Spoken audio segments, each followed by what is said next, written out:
Guys, welcome to my channel Gyan ki Garibi. आज हम बात करने वाले हैं बी फार्मेसी में फर्स्ट सेमेस्टर के फार्मास्यूटिकल इनऑर्गेनिक केमिस्ट्री सब्जेक्ट के बारे में, जिसमें हम यूनिट सेकंड की बात करेंगे। और इसके जो नोट्स है वो हमने नीचे डिस्क्रिप्शन बॉक्स में इसका लिंक दे दिया है, तो आप वहाँ से जो है डाउनलोड कर सकते हैं।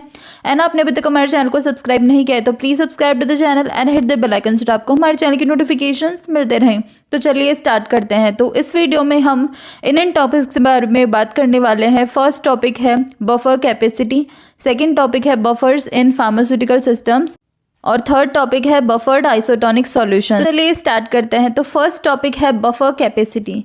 तो बफर कैपेसिटी कैसे डिफाइन करते हैं हम किसी भी बफर सॉल्यूशन की? तो सबसे पहले कोई भी हम जब 1000 ml का बफर सॉल्यूशन होता है तो उसकी पीएच को 1 यूनिट चेंज करने के लिए कितना मोल्स स्ट्रॉन्ग एसिड या स्ट्रॉन्ग बेस रिक्वायर होता है कि उसकी 1 यूनिट पीएच जो है वो चेंज हो जाए बफर सॉल्यूशन की, तो उसे हम बोलते हैं बफर कैपेसिटी की कितनी इस बफर सॉल्यूशन की कैपेसिटी है चेंज होने की। तो जितनी ज़्यादा बफर कैपेसिटी होती है उतना ही ज़्यादा बेटर जो है वो बफर होता है, क्योंकि ज़्यादा वो एसिड या बेस जो है वो अकोमोडेट कर सकता है बिना पीएच को चेंज किए।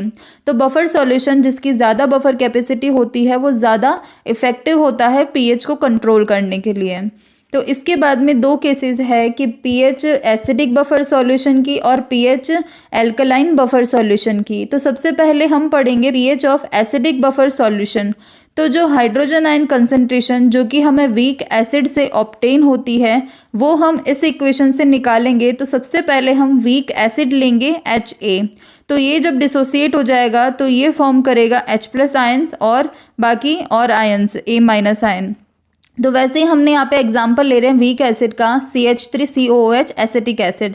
तो ये जो है वो डिसोसिएट हो जाता है हाइड्रोजन आयन में और एसिटेट आयंस में। तो इसकी जो Ka वैल्यू निकलेगी वो होगी इक्वल टू इसके जो प्रोडक्ट्स हैं उनकी कंसंट्रेशन अपॉन इसके जो रिएक्टेंट्स है उसकी कंसंट्रेशन। तो इससे हमें H+ की जो कंसंट्रेशन है उसकी वैल्यू हमें मिल जाएगी HA की कंसंट्रेशन अपॉन A- की कंसंट्रेशन। तो इसमें हम अब दोनों तरफ लॉग जो है वो माइनस लॉग ऐड कर देंगे, तो इससे हमें फाइनली पीएच की वैल्यू आ जाएगी pKa plus log conjugated base का कंसंट्रेशन अपॉन एसिड की कंसंट्रेशन। तो इसे हम हेंडरसन हेजलबेक इक्वेशन भी बोलते हैं। तो ये जो इक्वेशन है इसे ये बोलते हैं, और ये जो है वो पीएच जो होती है बफर सॉल्यूशन की उसको कैलकुलेट करने के लिए भी जो है वो काम आती है ये इक्वेशन। तो अब इसके बाद में है कि जो बफर एक्शन कब मैक्सिमम होता है। तो बफर एक्शन तब मैक्सिमम होता है जब जो कंसंट्रेशन होती है कॉन्जुगेटेड बेस और एसिड की वो जब दोनों इक्वल हो जाती है तब जो बफर एक्शन होता है वो मैक्सिमम होता है। तो तब पीएच इक्वल टू जाता है pKa। अब हम देखेंगे pH of alkaline buffer solution. तो इसकी हम पीएच कैसे निकालेंगे? तो यहाँ पे हम लेंगे आयनाइजेशन कराएंगे वीक बेस का जो कि है BOH। तो ये डिसोसिएट होके बनाएगा B+ और OH- आयन। तो इसकी जो Kb वैल्यू होगी वो होगी B+ की कंसंट्रेशन OH- आयन की कंसंट्रेशन अपॉन BOH की कंसंट्रेशन। तो यहाँ से OH- आयन जो होते हैं उसकी हमें वैल्यू आ जाएगी Kb BOH की कंसंट्रेशन अपॉन B+ आयन की कंसंट्रेशन। तो यहाँ पे हम वैसे ही जैसे हमने पिछली बार माइनस लॉग जो है वो ऐड कर देंगे दोनों तरफ इक्वेशन के, और वहाँ से POH की हमें वैल्यू आ जाएगी pKb plus log conjugated acid की कंसंट्रेशन अपॉन बेस की कंसंट्रेशन। तो ये जो है वो इक्वेशन इसकी बन जाएगी। तो हम यहाँ से POH जो है वो निकाल सकते हैं बफर सॉल्यूशन का। इसके बाद में सेकंड टॉपिक है buffer solution in pharmaceutical system, या फिर एप्लीकेशन क्या होती है बफर्स की, किस तरह से यूज़ होते हैं बफर्स फार्मास्यूटिकल सिस्टम में। तो ये हम इसके अंदर पढ़ने वाले हैं। तो फर्स्ट इसमें है सॉलिड डोजेज फॉर्म, सेकेंड है semi solid doses form, third है पेरेंटल प्रोडक्ट और फोर्थ है ऑप्थेल्मिक प्रिपरेशन या प्रोडक्ट। तो सॉलिड डोजेज फॉर्म में कैसे यूज़ होते हैं बफर्स कि जैसे सॉलिड डोजेज फॉर्म होती है टैबलेट्स हो गई, कैप्सूल्स हो गई, पाउडर्स हो गए। तो इनकी जो पीएच होती है तो मतलब ये इनकी जो पीएच होती है वो उसको कंट्रोल करने के लिए जो है वो हम बफर्स का यूज़ करते हैं कि वो हमारी बॉडी में पीएच को जो है वो मेंटेन कर पाए। तो इसलिए इसमें बफर्स का यूज़ होता है और बफर्स जो है वो हमारी जो गैस्ट्रिक इरिटेशन होती है एसिडिक ड्रग्स की वजह से उसको भी रिड्यूस करते हैं। For example magnesium carbonate, sodium bicarbonate और सोडियम सिट्रेट जो है वो इस पर्पस के लिए यूज़ होते हैं कि टॉक्सिसिटी को रिड्यूस कर पाएँ। इसके बाद में सेकेंड है application semi solid doses form. तो इसमें भी यही है कि सेमी सॉलिड डोजेज फॉर्म जैसे ऑइंटमेंट हो गई, तो ये जो है वो जब स्टोर करते हैं तो स्टोरेज पे इसकी जो पीएच है वो चेंज हो जाती है जब लंबे समय तक स्टोर होती है, तो इससे इसकी जो स्टेबिलिटी है वो रिड्यूस हो जाती है। तो इसमें भी बफर्स का जो है वो यूज़ होता है।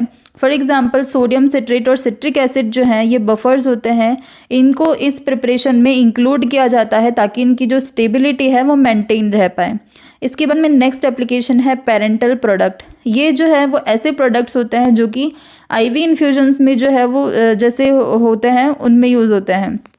तो ये जो प्रोडक्ट हैं वो भी पीएच के जो है एडजस्ट करने के लिए उसमें बफर्स का यूज़ होता है। जैसे एग्जांपल है पीथेलेट, ग्लूटामेट, सिट्रेट और एसीटेट। और इसके बाद में नेक्स्ट एप्लीकेशन है ऑप्थेल्मिक प्रिपरेशन या प्रोडक्ट।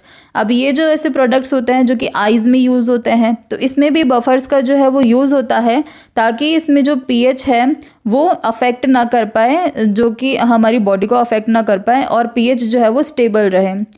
अब इसके बाद में हम नेक्स्ट टॉपिक पढ़ने वाले हैं वो है बफर्ड आइसोटोनिक सॉल्यूशन। तो आइसोटोनिक सॉल्यूशन जो होते हैं वो मेनली जो हमारी बॉडी की डेलिकेट मेम्ब्रेन्स होती है उनके ऊपर जो है वो एप्लीकेशन के लिए यूज़ होते हैं आइसोटोनिक सॉल्यूशन। और इनका जो ऑस्मोटिक प्रेशर होता है वो हमारी जो बॉडी फ्लूइड्स होती है उनके सेम जो है वो उसके सेम रहे, उसके समांतर रहे ऑस्मोटिक प्रेशर, तो उसके लिए जो है वो एडजस्ट भी किए जाते हैं। तो आइसोटोनिक सॉल्यूशन जो होते हैं वो मेनली कोई भी हमारी बॉडी में स्वेलिंग या कॉन्ट्रैक्शन जो है वो नहीं करते हैं। तो जो आइसोटोनिक सॉल्यूशन होते हैं वो 3 टाइप्स के होते हैं। फर्स्ट है आइसोटोनिक सॉल्यूशन, सेकेंड है हाइपरटोनिक सॉल्यूशन और थर्ड है हाइपोटोनिक सॉल्यूशंस।